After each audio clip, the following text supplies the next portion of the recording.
Hi, and welcome to Police Stories Podcast. This is a series of short stories about my 28 years in the UK police force, or three different forces as you're hearing. This is episode 54. Welcome, or thanks for coming back, depending on which applies to you. Hopefully you find it interesting. Great downloads again, thank you this week, and some good comments. Don't forget you can go on YouTube and add comments or ask questions alternatively. And we'll get straight on with it this week. Hopefully you'll find it interesting. So if you remember, I've just completed my 8-week police dive course at Newcastle in the UK. That means I'm a commercially qualified surface supply diver, but the course was very much with a police diving sort of tilt on it, so technically I could go and work in a commercial environment.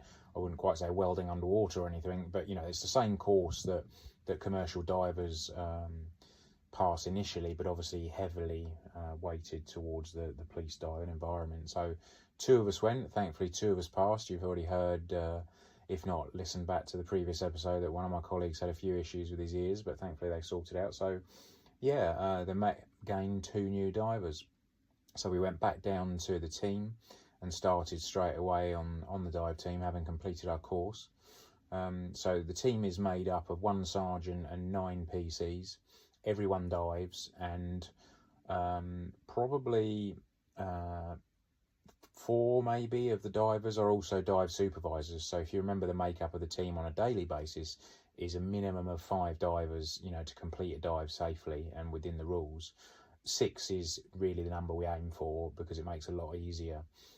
So of those sort of 10 available divers, 1 will have to be a supervisor, and that's normally, that's the guys and girls that have been, on the team for a few years, have gained some good experience. You then go off and do a further 3-week course, which turns you into a supervisor, which I later went on to do, which we'll talk about in a few episodes' time. Now, what they do is they number the divers 1 to 10, and that way, when it comes to, we work in numerical order when it comes to actually carrying out a dive. And the reason they did that was it would have been very easy perhaps for the old sweats, the good old boys on the team, to have, if there was a nice high profile case with a nice dive or whatever, they might have chosen to, they did all the diving on it, for example. And the new guys like me at the time, only did the rubbish dives where we were unlikely to find anything, for example. So rather than being able to cherry pick and anyone doing better or worse dives, it was strict numerical order. You just carried on going around the numbers. If the last diver was number 5, the following day, first one in would be me, number 6, and then number 7, and so on. If someone was off, then you just skip to the next number. But that way, everyone did everything, good, bad, and ugly dives, of which there was quite a few.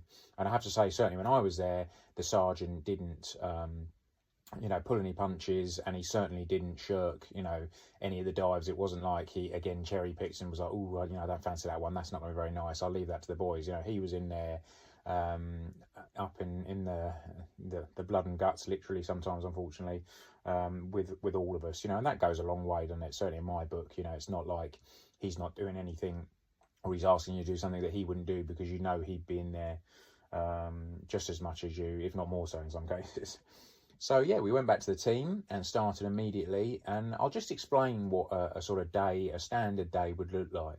So you could have 1 job on the go, you could have 3 jobs on the go, and you were trying to give a little bit of time to each dive job, for example. You might have a wade search on the go, which isn't a dive, and again, we'll talk about that in a bit, the sort of difference. And quite often we were in the scenario where you would have different teams bidding for you to come and work for them. So let's say, Central London robbery squad has had a robbery overnight, and the suspect threw their knife into the canal, having robbed someone on the towpath, and ran off. They'd approach us, they would contact us and say, can you come and dive for us? You might be like, yeah, if we've got time, no problems, we'll come and dive for you.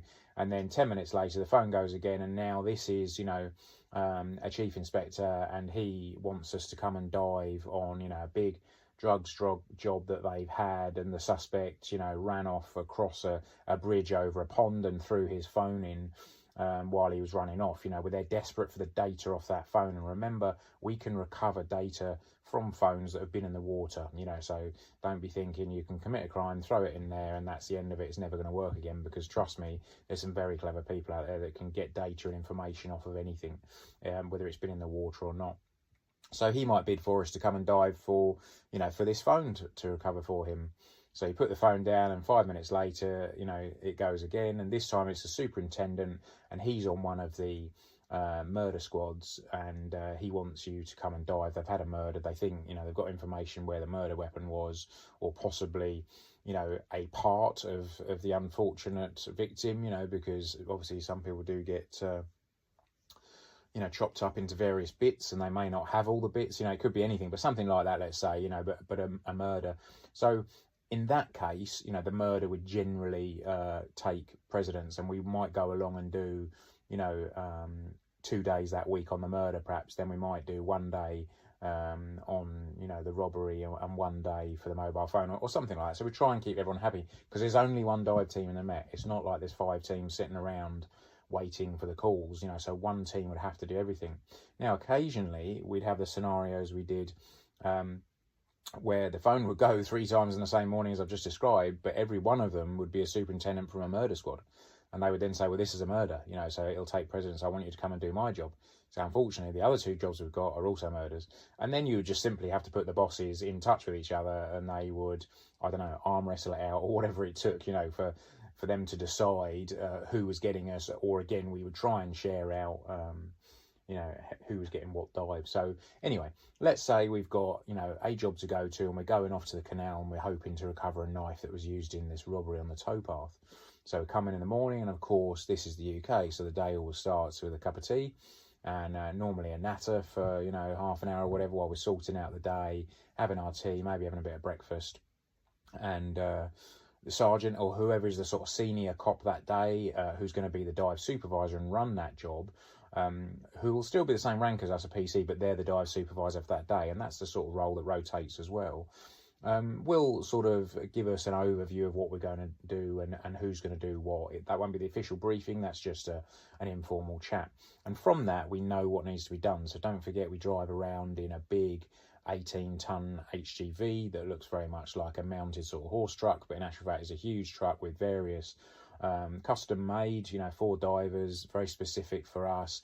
Has on board a toilet, a small kitchen, a seating area, changing area, you know, jet washes and hoses outside, sort of slidey drawers on the outside where you can put dive cylinders in, and all the various kit, you know, that you would carry, of which there is a huge amount.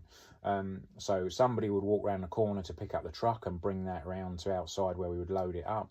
And then we always had a dive compressor, so we could fill our own cylinders at the base.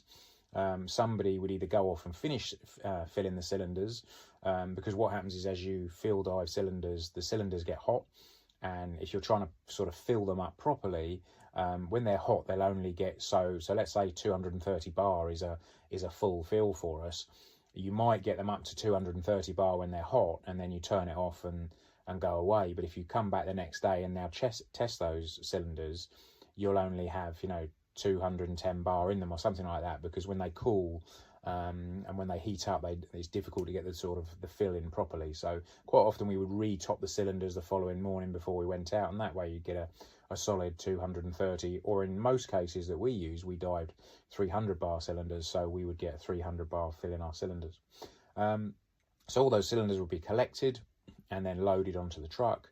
And then all our personal kit would be put on. Now, we kept a lot of kit on the actual truck itself, and it stayed on there, but things like dry suits and other things might come off to dry overnight. You know, certainly all your dive underwear, which is the sort of you know, your fleecy type suits that would go underneath your dry suit to keep you warm, that would come in. You know, there'd be various kit to load on, so that might take us an hour. Invariably on the way out, we'd stop at a baker's or something, get some sort of roll, although we had small cooking facilities on board, so some people brought all sorts. We had, you know, soup makers on board, and people were bringing homemade bread and vegetable they picked in their garden and what have you, you know, because eating was an important part of it, because if you're cold and wet and hungry, you know, it's difficult to sort of be switched on enough to actually, you know, carry out your search effectively. So we would then all pile in the truck. One of us would be nominated to be the driver that day, and again that would change round. We were pretty much all drivers. It had to be an HGV, a heavy goods vehicle, a lorry driver. So that was a ticket you got once you'd been there a while. We would head off to the site. Now, pretty much anywhere that we were going to drive to in central London was going to take us 2 hours. It didn't matter if it was 3 miles down the road. You know, it's only about 10 miles across all of London, but whatever happens, it's taking you 2 hours because the traffic in London is horrendous. And you would basically pull out of the base, get onto the main road and then stop. And then you'd just be crawling, you know, and that would be you crawling along the road. So it, you know, it was a pretty slow process. So invariably people would be reading a book or looking at their phone, or if we were going particularly slow, then you might have the opportunity of making a cup of tea, you know, and have that way going along. But we would just be basically chilling out while we were heading to the site. Once we get to the site, we'd have the formal briefing. So the supervisor would go down, and also the supervisor is not rank specific. So we didn't, but let's say we had a chief inspector who was a diver, that wouldn't happen, but let's say for argument's sake it would. The PC, me as a PC, as the dive supervisor, would sit down and brief him and tell him what his role was that day and what he had to do and what I expected of him. It didn't matter he was a chief inspector. The dive supervisor ruled on the day. So that was absolutely paramount because that's how it worked. And also, that means you took the responsibility. If there was terrible accident and the death, you know, diver died or something, the health and safety executive in the UK would come looking for the dive supervisor because everything is down to them. You know, they take on the responsibility. So it was an important role. So yeah, get to the site, park up.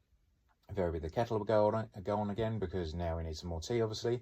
And yeah, the supervisor would go down, have a wander down to the site, maybe with one of the divers, and have a little look, see if anything's changed, if you've been there before or if this is your first time. You know, you'd be looking at the conditions and assessing it. And let's say it's our canal, towpath, you know, is there any visibility in the water? Well, it didn't really matter, but it's nice to know sometimes for the briefing. How much boat traffic is there? Is it a busy place? Where we want to dive, is there a boat moored right on top of it? Because that happened a lot. Now, we could dive underneath them, but only if we were sure no one was on board, because what we didn't want, obviously, was them starting up an engine while we were underneath. If not, if it came to it, we would either knock on the door of the boat and ask them just to move, or we would help them move. Or sometimes if we couldn't get them at all and we had to dive that day, we would simply untie the boat and bring it alongside another boat, or, you know, or out of our way, basically, and re-tie it up. No damage was done. It was all done safely and securely, but we had to dive in that particular position. So the supervisor is looking to assess, you know, the site. Once he or she has seen what they need to, they return to the truck, invariably drink their tea while, you know, giving the formal briefing, and that's where you're assigned your roles for the day.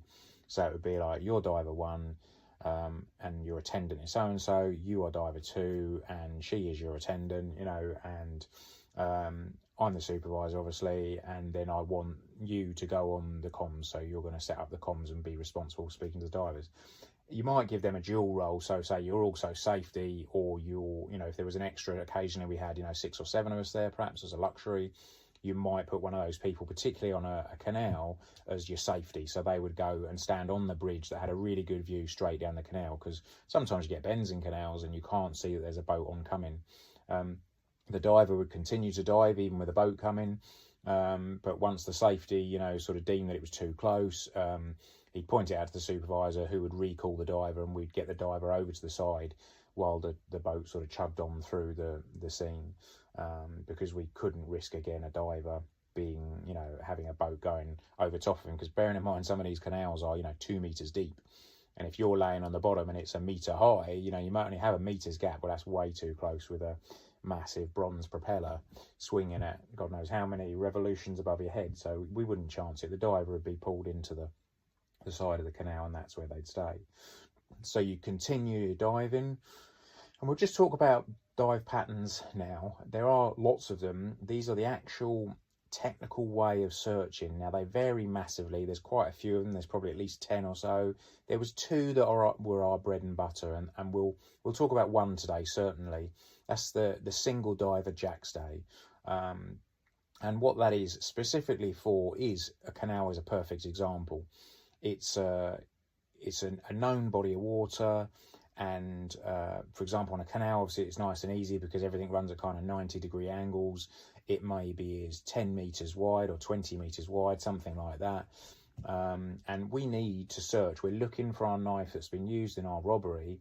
Now, if I just put you in the water and say, go and find that knife, I think it went in over there, and I'll vaguely point you in a direction, what would happen is, bearing in mind most of the time you can't see, you will get in with no reference points. You'll just swim in a circle, find absolutely nothing, not be able to tell me where you dived, what hasn't been dived, what has been searched, and it'll be a right mess. You have to have a point of reference, not only for the diver to carry out an efficient search, but for the supervisor to be able to look at it and say, right, okay, we've covered this area. We're starting at that bridge and we're finishing over at that bridge, and I know that I've completely searched that area in between. So a single diver jack stay is, as it sounds, with a single diver, because you can do it double diver, which again we might talk about later, but it's a thick rope. It has a weight attached to one end. The diver gets in the water and he swims to the far side of the canal, where he puts the weight on the bottom of the canal.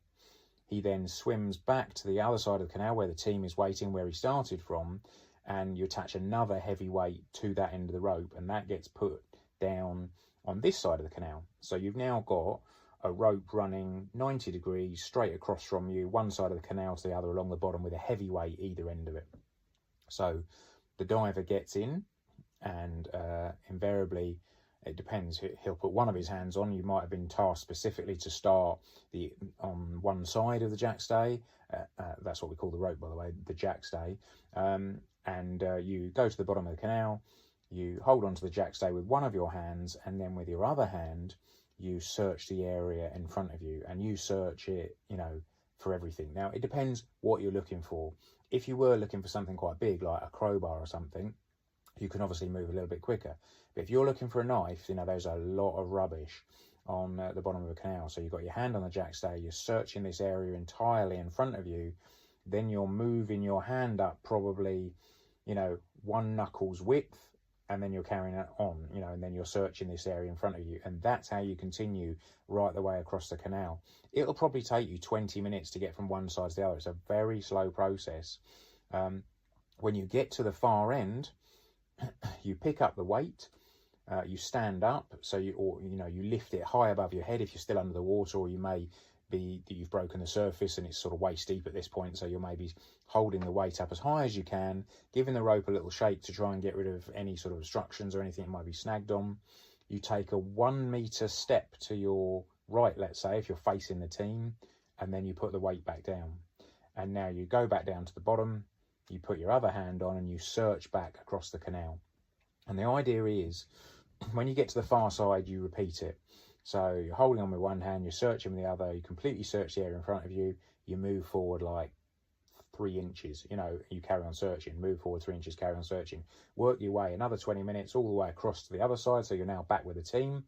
You pick your weight up, you hold it as high as you can, you take a 1 meter step to your side, you put it down, you carry on. So the idea is, hopefully I've explained that well, that you are following this reference point of your jack stay, the thick rope running along the bottom with a weight either end of it, and that slowly concertinas its way 1 meter at a time as you search. And the idea of that is, not only are you searching the bottom, but in some areas you're actually doubling up, you're actually searching areas you may have searched before. So it's a really good way of ensuring that coverage happens.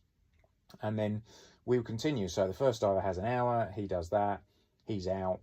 Then the standby diver who's waiting on the side, because remember, we always have a second diver waiting ready to get in should there be a problem. Swap roles, yeah. So the standby diver's in and diving. The person who was just diving now sits on the side and becomes the standby. So they carry on. So now that's 2 hours of diving, an hour each roughly if it's in the summer. And then you'll have more divers then getting changed, and you'll swap your roles. So you're probably going to put through 4 to 6 divers maybe in a day. And in that time, we're only reckoning to cover about 10 meters a day in actual terms of width, of the canal. It's very, very slow process.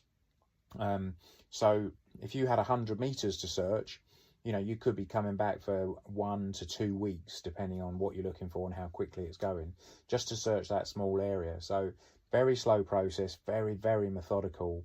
And the supervisor is able to mark where we started and where we finished, and then invariably you put in a bit of an overlap. So, if you put a mark where we started there, I would start 1 meter the other side. So actually we've got 1 meter of the ground we've already done, because what you don't want to do is go without realising, put your diver in who then goes, 20 centimetres to one side of where you finished last time, and you end up with a 20 centimetre strip down the middle that's not been searched. And I can guarantee you the knife you're looking for will be in that unsearched bit you've missed.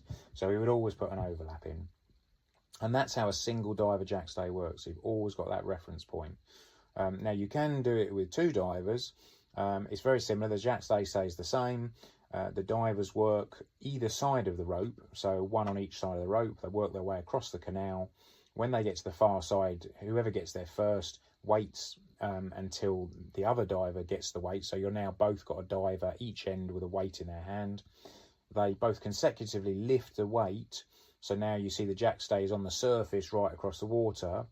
They both take a 2 metre step to their right and put it down, because don't forget you've got a diver working either side of the jackstay, so you can put in bigger moves on the weight. I hope that makes sense. It's quite difficult to explain, but without getting too anarchy, hopefully that'll give you an idea. So once you finish your diving for the day, you've got to all pack up, you've got to clean up, you've got to collect all the kit, you've got to put it back in the truck, you've got to chug back across central London for 2 hours, then all the cylinders have to come off, get refilled again, and then basically it's repeat the process the next day. And you could be on that job for weeks, depending on the area and how good the information intelligence is as to where that weapon went in. Now, you might be told, it went in this 100-metre section, therefore you've got to search it all. Or you might have a witness that swears blind it went in a very specific spot. Generally, we don't trust witnesses, and it's not because they're rubbish, it's because, if they've just seen a stressful thing, someone robbed at knife point or whatever, they might have had a few drinks or something. There's various reasons they might get it wrong. So again, wherever they tell us, they think it is, we don't just go and dive there. We might go 10 metres either side of that and put in a big overlap, and then hopefully we'll find it. If we don't, we might have to bring the witness back and start having another look. Certainly, I found items, 50 metres away from where a witness told us that they'd gone in. So, like I say, you have to take it with a pinch of salt, unfortunately. So I think the longest job I was on was, single job was 8 months. And we're going to talk about that on one day. Some people might say, does it get boring? Not really, because, as a diver, you're only actually diving for that hour in the day. And then for the other time, you're either sort of humping kit up and down, you're filling cylinders at the beginning of the day, you're cleaning kit, then you're an attendant, so you're helping your colleagues get in and out of their kit. You may be on the comms. There's lots going on. And I always liked it because when you got in, it might be busy on the surface, it might be noisy, there might be cars and boat traffic and things going on, lots of things to think about, and, loads going on. Once you got under that water and you're laying on the bottom of that canal and the rope is in your hand, you have one sole purpose, and that is to find the item you're looking for.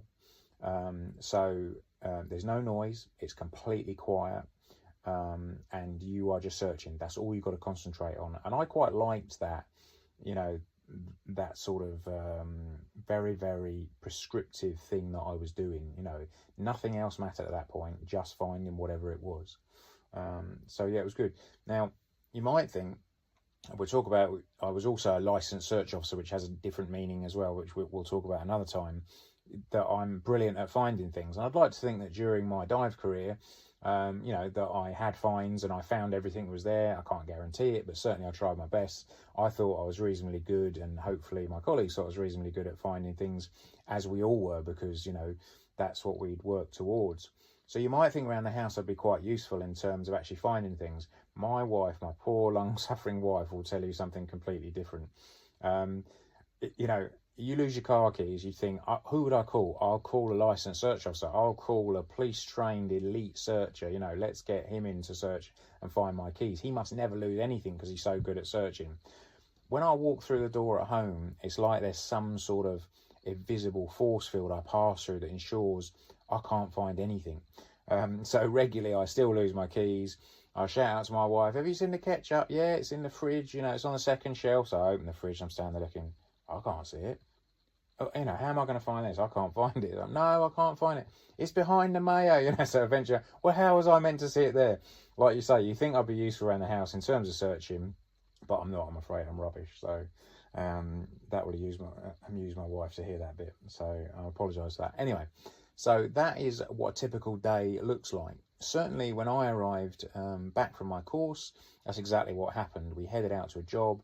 We were looking for, I think it was a knife, and it was a really nice little dive for me to sort of cut my teeth on. It was a single diver jack stay. There was clear water for the supervisor to see in. There was a lot of weed on the bottom from what I remember. But it was a nice little dive site, really, quite secluded, no boat traffic. It was a small river. So I got put in, and of course I turn up off the course. I've just done my course. As far as I'm concerned, I'm the daddy of diving. You know, I know everything. And the reality is, everyone else on that team has been doing it, 10 years plus, and has maybe, 300 dives or whatever under their belt. So you think you know it all, but, you have not got a clue, basically. And it's when you get back from the course, that's when you start to learn. So on this occasion, I went in on the jack stay, and it was very, very frustrating for me because I was on the jack stay and I was searching across, and I kept getting stopped by the supervisor, who I thought was perhaps being over the top, stopping me. But the reality was, what I was doing without realising was, and he could see it because of the clear water, was that I was kind of twisting my body so that I was ending up going diagonally across the jack stay, our reference point of a rope. So I was not searching the area I was meant to, and also I wasn't getting the full width searching, because ideally you want to be right down the line of the rope. You want your leg kind of brushing along that rope, because that keeps your body straight to the rope, and over time you develop that. But as my first operational dive, I just kept ending up turning diagonally across the jack stay without realising it. And like I say, they could see it from on the surface, so I kept getting pulled up on it and being told, no, come back, go again, And I remember finishing the day thinking, oh God, what have I done? I'm rubbish at this. I'm wasting my time, and they must think, I'm a right idiot and useless, which they probably still do to this day. But, it took time. It's a real, it brought me down to earth. You might have done the course, you've got back, but the reality is you don't know everything by any means, and you've got an awful lot to learn on this time. I will just have a quick mention of items that we would find in. So obviously we're looking for, in the main, I would say weapons, mobile phones, guns, knives, those sorts of things. And again, people believe that when they've gone in the water, that, like we've said about phones, you can't recover data. But the reality is DNA and fingerprints last for a long time in the water. So we would be able to regularly recover things and still have them, useful evidentially. So it was quite sought after for sure. On one occasion, we recovered a shotgun from the water, and we were told to bring it out with the barrels facing up, because it had been used in an armed robbery against a Securicor van, a cash van, excuse me, and they fired the shotgun at the windscreen of the security van. You can hear it started raining in the background. I apologise.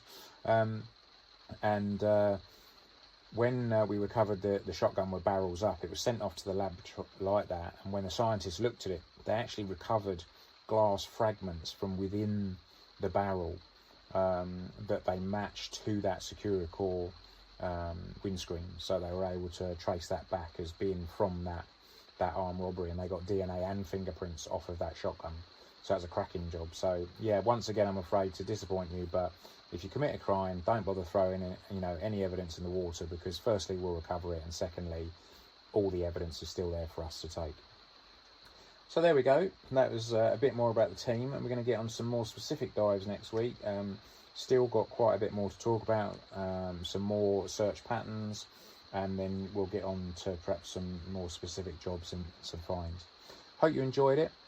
Please keep coming back, or telling people about Police Stories Podcast if you would, and leave those comments on YouTube if you want to, or ask a question. Thanks for listening. Hope it was interesting. Take it easy. Speak to you soon. Bye.